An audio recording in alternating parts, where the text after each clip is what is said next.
Olá, gente! Tudo bem com vocês? Espero que sim, hein? Bom, estamos aqui para mais uma live. Nós estamos falando sobre comportamento, nossa live nas quartas-feiras. Se você está aqui pela primeira vez, seja muito bem-vindo. Não sei se você está vendo essa live de manhã, à tarde ou à noite, mas boa tarde, bom dia, boa noite, né? Bom dia, boa tarde, boa noite. Que você possa aprender um pouquinho aqui com a gente sobre comportamento.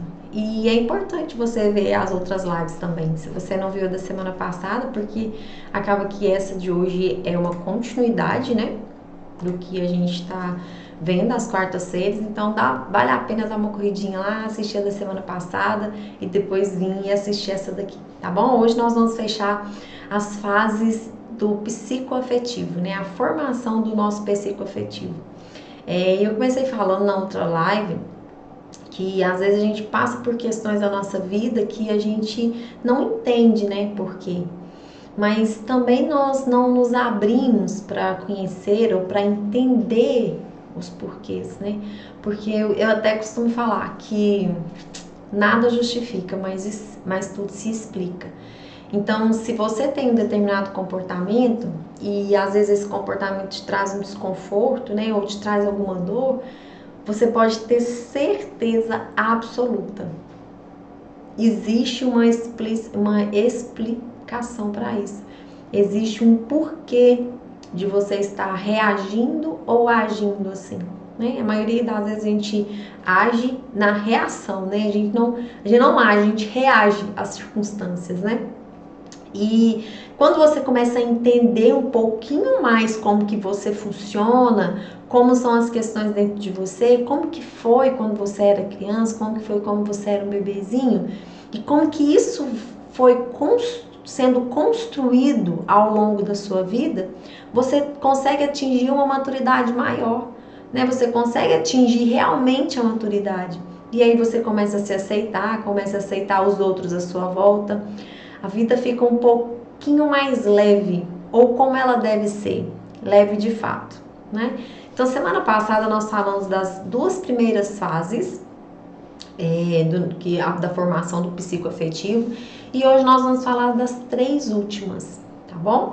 Bom, pessoal que tá chegando aí, que tá vendo essa live, vai lá, deixa o seu like, quem tá no YouTube, se inscreve no canal, né, Lídia Mara. Quem tá aqui no Instagram também, vai lá um pouquinho no YouTube.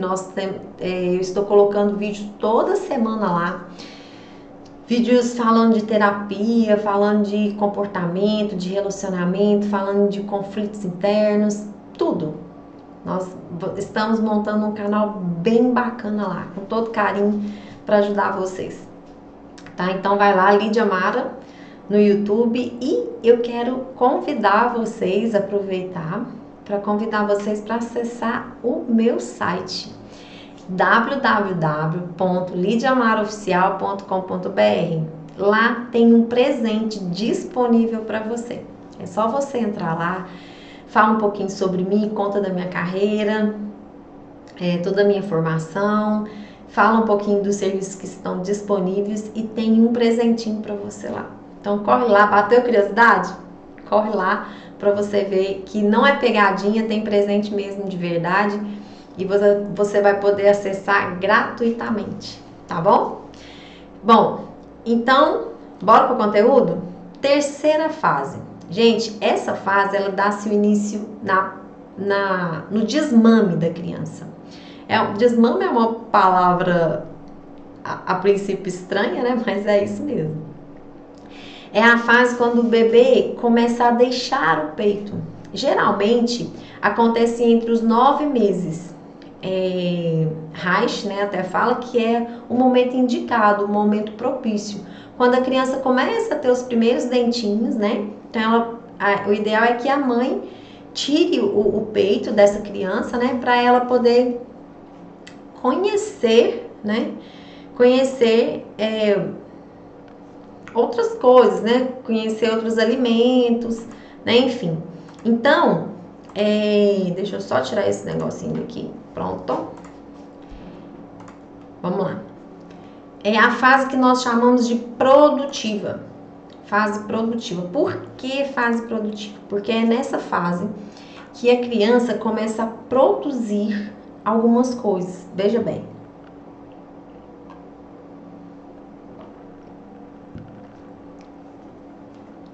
É a fase que a criança começa a produzir os esfíncteres, ou o controle dos esfíncteres, para ser mais exata, né? O que é os esfíncteres? É o xixi e o cocô. Ela começa a ter o controle, né? Porque quando é bebezinho, ele não tem controle, né? Deu vontade, ele fez, tá ali, a mamãe vai, limpa e tudo mais. Nessa fase, não. Nessa fase, a criança já começa a controlar, né? Ela já começa a perceber que não é em todo lugar e nem toda hora que ela pode fazer isso. E ela começa a querer descobrir as coisas. Ela começa a querer brincar sozinha, construir os brinquedinhos, depois ela vai lá e bagunça tudo. Ela começa a querer falar mais, expressar mais as suas vontades, né, os seus sentimentos. É quando ela deixa bem claro o que ela quer, né? E o pai e a mãe já começam a ter uma percepção de que ela já está desenvolvendo uma personalidade, né? Ela quer fazer algumas coisas sozinha, certo? Ela não precisa mais que a mãe fique ali o tempo todo. Ela já começa a ter algumas atitudes sozinhas, como comer com a própria mãozinha, se limpar, né? Então, assim, ela percebe que ela pode fazer algumas coisas sozinhas. E ela percebe, ela tem a percepção de que o corpo dela também produz as fezes e a urina sozinha. Que ela não precisa da mamãe ou do papai para fazer isso. E ela começa a se identificar com o pai e com a mãe. Então ela percebe que ela é um outro ser humano além do pai e da mãe. Ela começa a perceber. E ela vai querer saber de brincadeiras novas, vai perceber a profissão dos pais, né, de uma maneira assim mais ofensiva, né, uma maneira mais concreta. Ocorre o desenvolvimento do eu consciente, né, que entende que o papai e a mamãe vai sair para trabalhar, mas que vai voltar. A criança começa a compreender o mundo à sua volta, né, aquilo que acontece à sua volta, porque quando ela era bem pequenininha, ela pensava assim que se a mamãe se afastasse dela, ela sentia aquela questão do abandono. Nessa fase do desfraude, né, do desmame, não é do desfraude, gente, do desmame, tá? Ela vai perceber a mamãe e o papai, que eles vão e vêm, que eles vai sair, mas que vai voltar. É quando a criança começa a gostar de vestir as roupas da mamãe ou do papai. Não tem muita criança que faz isso? Vai lá, pega o sapato do pai, né, e sai arrastando pela casa fora. Ou da mãe, ou então quer vestir o vestido da mãe, quer vestir as roupas da mãe, né? O menininho quer vestir as roupas do pai. Então ele começa a escolher, né, a perceber as coisas de uma forma mais consciente. Ele começa a escolher a roupa que ele quer vestir. Não tem isso, gente? Tem criança que tira as roupas tudo do guarda-roupa para escolher aquela que ela quer vestir, né? Ela já não aceita mais a mãe escolher para ela.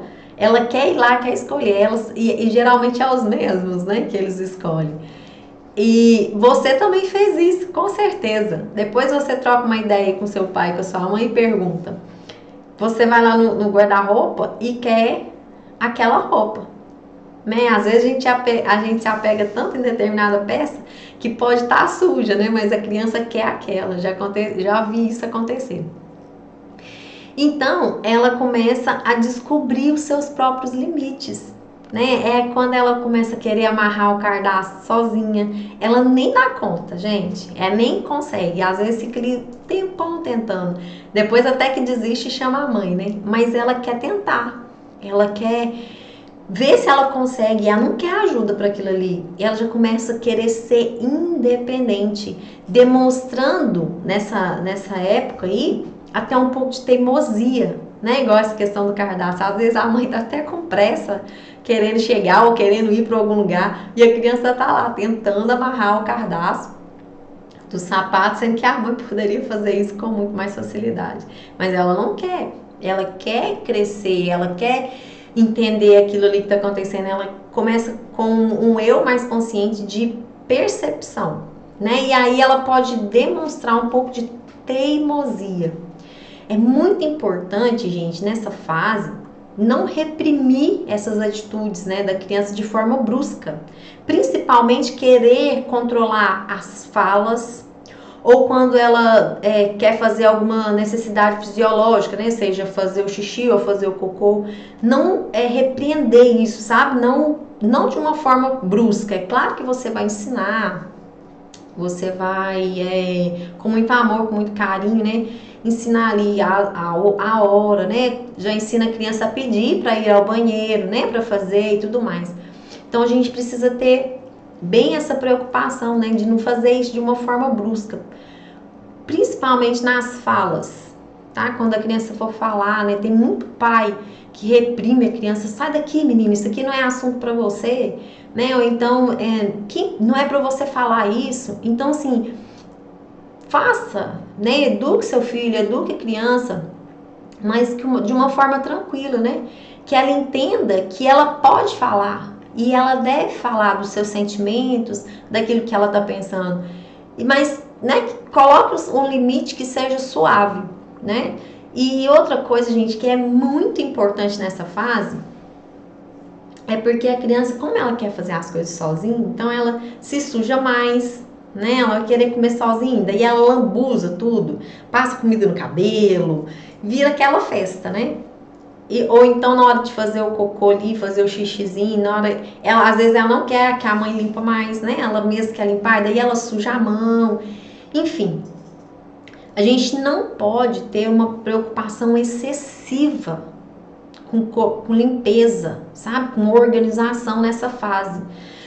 Por quê? Porque a criança, gente, está se descobrindo, né? Ela entende que tudo aquilo que ela está produzindo, desde o cocôzinho dela até a fala, as expressões, as brincadeiras, ela entende que aquilo ali é o máximo. Quer dizer, é as primeiras coisas que ela consegue fazer sozinha, né? Sem a ajuda da mamãe. Então, se você fica com excesso de limpeza, menino, não pode fazer isso, limpa isso aqui, pega aquilo ali.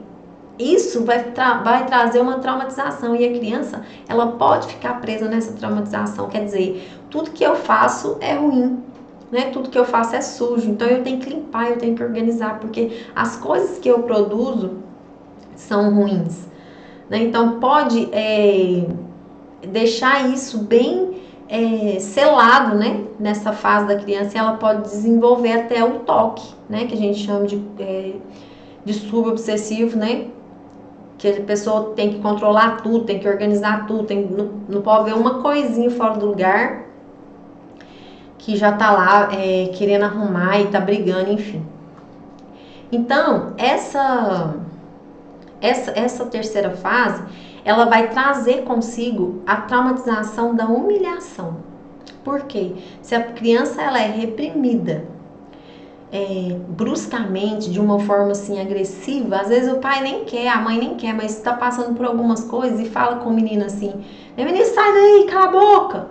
Essas coisas que a gente entende que é difícil, sabe? Eu pelo menos entendo hoje, eu entendo isso. Mas é um cuidado que se a gente tiver, né, com os nossos filhos, se você tiver com o seu filho nessa fase, com certeza ele vai ser um adulto muito mais saudável, né? E aí essa fase pode trazer o registro da humilhação, né? É aquela questão que eu falei, tudo que eu faço é ruim, tudo que eu faço não tá certo, tudo que eu faço é sujo, né? Enfim. Bom, a quarta fase é a fase da autopercepção. Essa fase começa aos 4 aninhos de idade e vai até ali pelos 5. Ela começa a descobrir seu corpo, a descoberta do órgão sexual, distinguir menino de menina, né, ou masculino do feminino, e ter a percepção de qual que ela pertence. Então ela começa a descobrir o seu corpinho. os seus órgãos genitais. E ela começa a ter a percepção ao observar pai e mãe, se ela é menino ou se ela é menina. É lógico, gente, que essas percepções psicoafetivas, é igual eu falei, não é um consciente como nós temos hoje, né? E quando a gente fala de sexualidade na questão da criança, não é o sexo ou o ato sexual de nós adultos, né? É uma percepção de vida, é uma percepção de humano, de indivíduo, certo? Então surge a curiosidade e elas começam a se perguntar sobre os pelos, os tamanhos dos órgãos genitais dos pais, dos animais. Eu já vi muitas vezes a criança perguntar do pipiu do cachorro, né? Mãe, o que é aquilo ali? O que é aquilo ali? Né? Então, assim, a criança ela já começa a ter essa curiosidade natural. Não é nada, não é porque ela viu na televisão, não é porque ela viu os pais terem ato sexual, não é por nada disso, não é porque alguém falou com ela, não, é natural, é a fase do psicoafetivo sendo desenvolvida. Então ela começa a perceber, opa, eu tenho um ponto aqui no meu corpo que eu sinto uma sensação diferente. Eu não estou falando aqui de excitação sexual, porque é uma criança, mas ela sente um toque diferente ali. Então ela começa a entender as sensações no corpinho dela. Nessa fase, a criança busca de forma mais intensa a individualidade. Ela quer brincar sozinha, né? Ela já não conta tanto com a mamãe ou com o papai ou com a pessoa que tá ali com ela, né? Porque muitas vezes os pais nessa fase já deixam a criança para poder trabalhar, enfim. Mas aí ela quer brincar sozinha, né? Ela quer desmontar os brinquedos, descobrir uma forma nova de montar, diferente daquilo que ela já aprendeu. Ela aprende a compartilhar um pouco mais. É quando ela começa a querer os coleguinhas para brincar. Sabe? Já aquela amizade que faz na escola, né? E sempre fala, fulano da escola, mãe, fulano da escola, porque a criança já começa a ter a percepção de sociedade, que existem outras pessoas além dela, do papai e da mamãe, né? Essa fase, gente, pode trazer a traumatização da negociação. O que é isso, Lídia? A criança, ela percebe que com seus gestos, com aquilo que ela faz, ela pode agradar ou não o papai ou a mamãe. Então ela começa a pensar, se eu fizer isso, o papai gosta e eu agrado ele. Se eu fizer isso, a mamãe gosta e eu agrado ela. Então ela começa a negociar inconscientemente, tudo que eu estou falando aqui é no inconsciente da criança, tá? A negociar com o papai certas coisas, né? Igual, por exemplo, ganhar um chocolate ou um brinquedo novo, enfim, né? Depende ali do contexto que a criança está vivendo. E por último, nós temos a quinta fase, que começa nos 5 aninhos e vai até o 7º ano. Geralmente, é nesse período que todas as fases elas são desenvolvidas. Desde a gestação até o 7º ano. Até o 7º ano. Completa-se o ciclo, né? Vamos dizer assim. Nessa última fase, é a fase da estruturação, né? Ela já distinguiu os sexos, ela já sabe o que é inconscientemente feminino e masculino, e ela descobre um pouquinho mais do seu corpo, um pouquinho mais dos seus órgãos genitais, pois ela agora sabe qual que ela é, a qual ela pertence e com qual ela se identifica. Ela observa o todo, o ambiente. Então, opa, eu sou igual a mamãe, ou eu sou igual ao papai. E ela vai observar a natureza, ela vai olhar para o todo. Ela começa a se importar com o contexto geral, aquilo que está acontecendo em volta dela, né? E não só mais olhar para o papai e para a mamãe. fica um pouquinho parecida com a quarta fase, né, que eu falei anteriormente, mas na quinta fase, a questão da descoberta sexual, no sentido do corpo, dos órgãos genitais, ainda é um pouquinho maior, tá?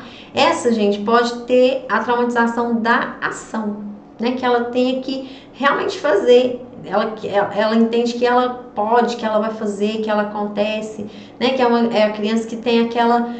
já viu que as meninas que você olha assim, já tomou banho, vestiu roupa, já tá lá na televisão, né? Aquela criança que já desenvolve essa ação.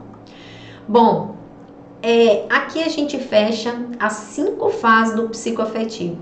E depois nós vamos linkar isso aos traços de caráter, que é onde a gente quer chegar definitivo para ter a base de observação das dinâmicas do indivíduo.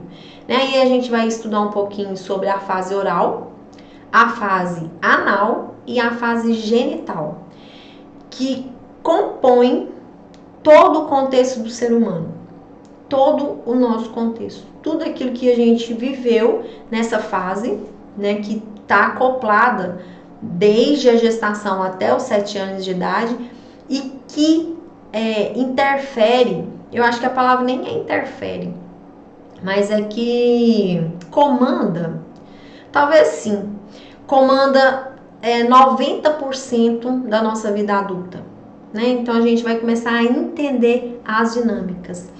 Eu vou entrar nessa fase a semana que vem, pra gente fazer igual a gente fez com essas fases do psicoafetivo, para ficar bem explicadinho, embora eu acho que ainda algumas coisas a gente precisa aprofundar mais, né? Então eu sempre peço para vocês, se vocês tiverem dúvida, se vocês tiverem alguma coisa para colocar, pode deixar aqui nos comentários, pode mandar lá no direct, né? O pessoal que tá no YouTube, deixa nos comentários do vídeo, o pessoal que tá no Insta, se quiser mandar no direct, pode mandar. É tranquilo pra gente realmente trocar uma ideia sobre tudo isso, certo? E eu queria deixar para vocês algo que eu sempre relevo, sabe? Ou, como eu vou dizer, eu sempre medito sobre essas coisas, essas questões.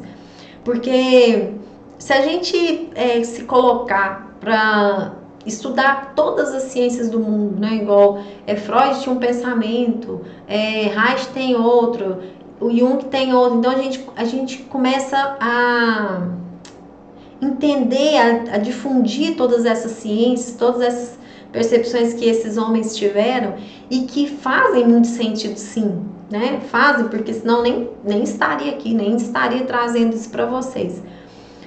Mas existe algo além disso, na minha percepção, né? Que serve como norte, serve como pilar, serve para a gente entender. Igual eu falei, se a gente não entender o que está acontecendo, nós vamos ser eternos ignorantes, né? Buscando um sucesso ou buscando uma resolução para aquilo que a gente nem sabe o que é, né? Tem pessoas que passam uma vida inteira remoendo as mesmas questões, nunca quis entender, nunca foi atrás, nunca quis se dar uma chance de se desvendar, né? E tem uma vida miserável, uma vida na média, porque não consegue ver além disso tudo, né? Então, se a gente estudar todas essas ciências, né? Todas as teorias, te servirá efetivamente para comprovar tudo aquilo que o universo já deixou feito para nós, como uma música bem tocada, né? Se você pegar uma partitura, você vai ver ali todas as notas em sequências e como elas encaixam uma na outra, como fazem uma harmonia perfeita. E assim é a nossa vida, né? Então a gente precisa entender desde o início o que aconteceu comigo lá na barriga da minha mãe, como que é essa questão, o que eu fui formando, o que a minha consciência foi captando ali, né? Como que foi esse processo? E você vai entender que a sua música que a sua vida é como uma música bem tocada, que o universo deixou tudo perfeito, né? Como uma melodia que te hipnotiza, sabe? Aquelas canções que você vai ouvindo e que você não cansa de ouvir. tudo em perfeita sincronização, um plano perfeito do Criador. Você foi pensado, você foi planejado, você foi concebido por essa consciência, que você pode chamar como que você quiser, né? De alma, de espírito, de consciência, que toda ciência pode desvendar, né? E dar o nome que quiser. Às vezes eu fico me perguntando se essa ficha vai cair para todo ser humano, né? E ao mesmo tempo eu me pergunto automaticamente, né? E como um estalo assim, ó, vem a resposta, sabe, dentro de mim, que essa verdade vai vir para quem quiser, né? Que você pode entender sim as suas dores, as suas questões, aquele padrão repetitivo, né? Aquela desconfiança que você sente nem sabe porque, aquela tristeza que vem do nada, né? Aquilo que você não consegue efetivamente realizar.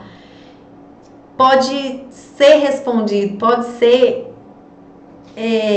desvendado, mas você vai ter que querer, né? Então eu penso que sim, essa resposta pode vir para qualquer ser humano, mas ele precisa querer, né? A gente precisa querer olhar para nós enquanto humanos, olhar para mim enquanto ser humano, quanto matéria, enquanto consciência, enquanto inconsciência, né? Então você precisa querer isso, e aí você vai entender várias coisas. Sabe por quê, gente? Tudo explica, né? Tudo já está explicado, já está explicado. Está para você e para você entender, né? Eu fui despertada através do conhecimento, né? Por isso que na Bíblia está escrito lá que o povo perece por falta de conhecimento, né? E é uma verdade assim incontestável, e é fato mesmo. As pessoas perecem por falta de conhecimento, porque não querem conhecer, né? Não querem se entregar para conhecer. E fica aí reclamando da vida porque nada dá certo, porque não consegue fazer as coisas, porque não entende isso, porque não entende aquilo, porque não entende A, porque não entende B, né? Então, perece de verdade, sabe? Fica catando os cacos que ficam pelo caminho, né? Então, o Criador, ele deixou todas as respostas para nós, né? Tudo que você precisa saber, você não precisa ficar remoendo dentro de você dores, né? Que destrói seus ossos, que fazem brotar tantas doenças, né? Igual agora, por exemplo, nós estamos em plena pandemia. Quantas pessoas estão morrendo de pandemia, né? E quantas morrem de depressão ainda, né? E infelizmente a gente sabe que não é passageiro, né, essa questão. Quantas pessoas morrem de tantas outras doenças, que vem aí câncer, né, e de tantas outras, né? Tem pessoas que a gente, de conversar com elas assim, 5 minutinhos, você já se pergunta, né? Meu Deus, como que as criaturas vivem, né? Porque a pessoa tem doença espalhada pelo corpo inteiro. Tem artrite, tem artrose, tem hemorroida, tem insuficiência renal, tem respiração. Então, assim, aquele amontoado de coisa que impede a pessoa de ter uma qualidade de vida, né? E onde que tá isso? Por quê? Por quê, gente? Por que tem que tantas pessoas sofrem de um monte de doenças, tudo ali acoplado, tudo ali no corpo ao mesmo tempo? A pessoa não tem sossego para nada, né? Não tem tanto de problema de saúde. Sabe o que a gente precisa entender? Que tudo que nós fazemos, tudo que nós pensamos, tudo que nós sentimos influencia na nossa vida. Tudo. Não é clichê, nem passa perto disso, sabe? De ser clichê ou então de te convencer de algo que não existe. Não, é comprovado cientificamente. Os seus pensamentos viram sentimentos, que viram ações e que vai destruindo, dependendo do que seja, o seu corpo. Porque tem hora que é tanta coisa ruim que passa pela sua cabeça, tanta coisa ruim que passa pelo seu coração, tanto sentimento, tanto rancor, tanta mágoa, tanta culpa, tanta vergonha, que o seu organismo ele não dá conta, ele tem que colocar para fora.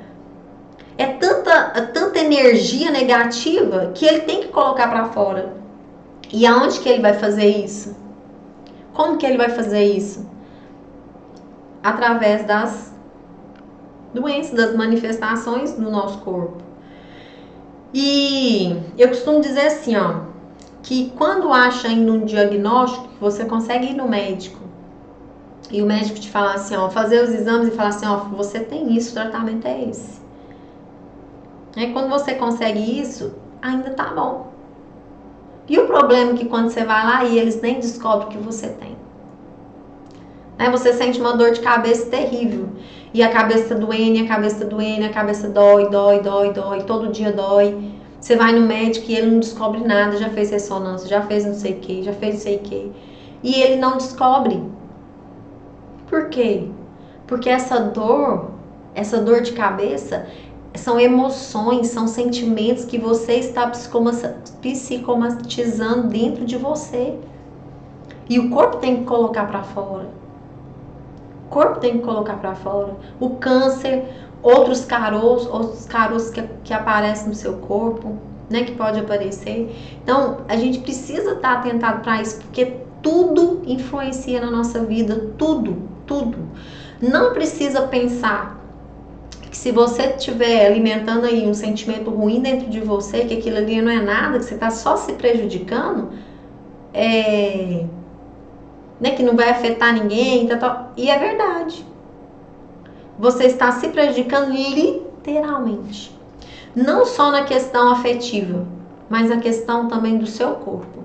Mais dia ou menos dia, essa falta de perdão vai pular para fora. Mais dia ou menos dia, esse rancor vai saltar para fora. Mais dia ou menos dia, essa culpa que você sente vai sair. Essa vergonha que você sente vai sair. Então a gente precisa pensar um pouco mais nisso, sabe? Gastar mundos e fundos com médico, com remédios, com tantas outras coisas, né? Com questão de saúde, sendo que todas as respostas estão dentro da gente. Mas você é parte do todo. Você é a parte de Deus, é parte do Criador, é parte de tudo que Ele criou. Imagina um grande oceano, né? Você está ali um grande oceano e você é uma gotinha ali, naquele oceano. Você é parte, né? Deus é esse grande oceano, Deus é esse grande universo. Deus é tudo o tempo todo. Tudo o tempo todo. E você é parte dele. Você é parte desse oceano, você é parte desse todo. E você está ali com ele. Então você compõe um pedacinho desse universo. Então tudo influencia na sua vida, né? A luz do sol, as cores, o sentimento, as palavras. Você sabia que as cores influenciam na sua vida, na sua saúde? Influencia, gente. Depois a gente pode até fazer uma live sobre isso, né? Sobre cromoterapia, que é muito top. A função das luzes, né? A função das cores, aliás, das cores, né? Na nossa vida. Então, tudo é muito simples. A vida é muito simples. As coisas que Deus deixou é muito simples. Nós somos seres que somos compreensíveis, né? É só a gente sentar e querer entender e parar para entender, né? Uma vez Jesus escreveu assim, ó, carrega o meu fardo, né? Porque ele é suave, é leve. E Jesus, mais do que ninguém, tentou mostrar isso pra gente, né? Que a vida, ela é leve, ela é suave, ela não é esforçada, né? Porque a gente até já aprendeu que tudo aquilo que você se esforça para fazer, tudo aquilo que você tem que se esforçar para fazer, dificilmente você vai ter prazer naquilo, né? Então a vida não precisa ser uma luta. Sabe quando alguém virar para você e falar assim, você é uma guerreira, você é uma lutadora? Não aceita isso na sua vida. Não aceita essa palavra. A sua vida não é uma luta. Porque quem luta, gente, tá o tempo todo o quê? Armado. Quem sai pra luta tá armado até os dentes. Quem sai pra luta tá pronto pra matar ou morrer. Nem a vida que Deus criou para nós, que o Criador deixou, esse universo, não é essa vida difícil, custosa, pesada. Não, é o fardo suave, é o fardo leve que Jesus falou, né? Que ele quis mostrar para nós, né? Ele mais do que ninguém quis mostrar isso. Assim como toda inteligência que a gente julgar ter, tudo que... Não, eu sou uma pessoa inteligente. Mas e a sua vida leve? Tá leve aí? Como é que tá? Ou tá pesada, tá difícil? Tá custosa? A gente só consegue ter essa visão dessa vida leve que Jesus deixou, desse fardo suave, se a gente conseguir entender os nossos porquês, as nossas dores.